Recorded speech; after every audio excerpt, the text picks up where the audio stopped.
Pemirsa, polisi menangkap pelaku pembunuhan seorang nelayan yang ditemukan tewas di Pelabuhan Perikanan Muara Angke, Penjaringan, Jakarta Utara. Ya, inilah detik-detik penangkapan Muhammad Yusuf alias Ucup, pelaku pembunuhan seorang nelayan di kawasan Pelabuhan Perikanan Muara Angke, Penjaringan. Pelaku ditangkap kurang dari 12 jam setelah aksinya. Usai melakukan penusukan terhadap korban, pelaku sempat kabur dengan menceburkan diri ke laut lalu bersembunyi di kawasan Pluit, Penjaringan. Polisi menangkap pelaku saat hendak kabur keluar Jakarta.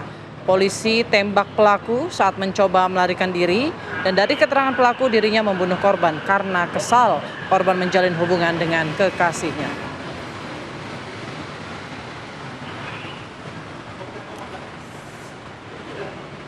Ya, lalu seperti apa kronologi selengkapnya? Sudah ada rekan kami Virgi Dainas di Muara Angke. Selamat pagi Virgi, silakan dengan laporan lengkap Anda. Ya, selamat pagi Putri dan Philip dan juga pemirsa. Saat ini saya berada di Pelabuhan Muara Angke, Penjaringan, Jakarta Utara untuk mengabarkan secara langsung titik tempat terjadi perkara pembunuhan terhadap ABT 36 tahun yang dilakukan oleh MY berusia 32 tahun.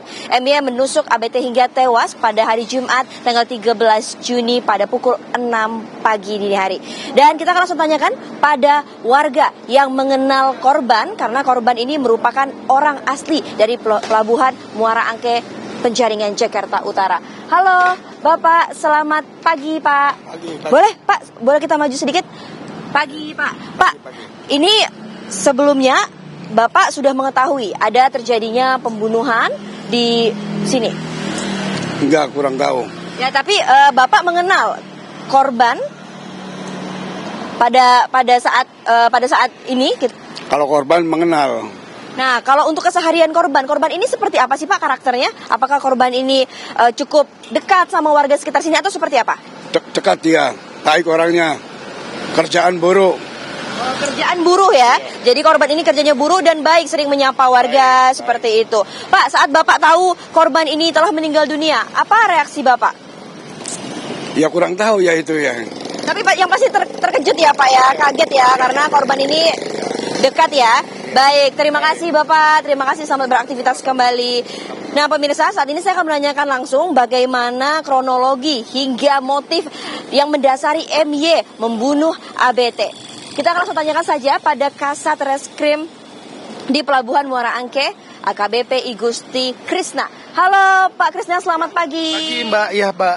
Pak, ini kan baru saja terjadi pembunuhan.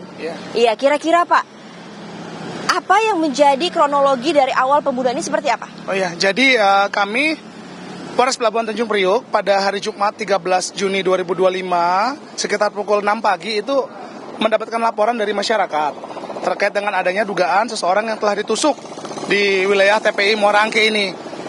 Atas laporan warga tersebut kemudian anggota Pospol kami, Pospol Muara Angke, kemudian melaksanakan pengecekan TKP. Benar ditemukan ada seorang laki-laki yang waktu itu sedang tersungkur ya, tepatnya di bagian dekat kursi. Kemudian dilakukan upaya evakuasi dengan dibantu oleh warga sekitar. Lanjut ke rumah sakit terdekat Atma Jaya, sampai dengan akhirnya setelah didiagnosa ternyata sudah meninggal dunia waktu itu Mbak. Akhirnya kami melakukan penyelidikan dengan mengumpulkan saksi-saksi CCTV yang ada di sekitar jalan ini. Kemudian diduga mendapatkan satu orang identitas yang diduga sebagai pelakunya. Oleh karena itu segera langsung kita lakukan pendalaman, penyidikan termasuk ke tempat tinggalnya. Tapi pada waktu itu memang yang bersangkutan untuk pelaku ini atas inisial MY ini diduga sudah kabur ya. Jadi kami melakukan upaya pembuntutan, kemudian surveillance, memancing korban agar keluar. Karena memang informasinya pelaku agar keluar ya. Pelaku ini rencana memang mau melarikan diri ke daerah Karawang, Jawa Barat. Baik Pak, ini untuk kronologi sendiri berarti memang pelaku ini sudah ditangkap ya Pak, terduga pelaku ini. Iya. Nah kalau untuk motif dari apa alasan pelaku ini menghabisi nyawa ABT ini seperti apa Pak? Ya, jadi setelah kita lakukan pendalaman, pemeriksaan terhadap para pelaku ini, memang diduga motif utamanya adalah karena perlu diketahui pelaku ini memang beberapa kali keluar masuk penjara ya, sudah residivis 2 kali di tahun 2020 dan di tahun 2022. Nah di terakhir kali di tahun 2022 itu memang pernah menjalin hubungan asmara dengan seorang perempuan.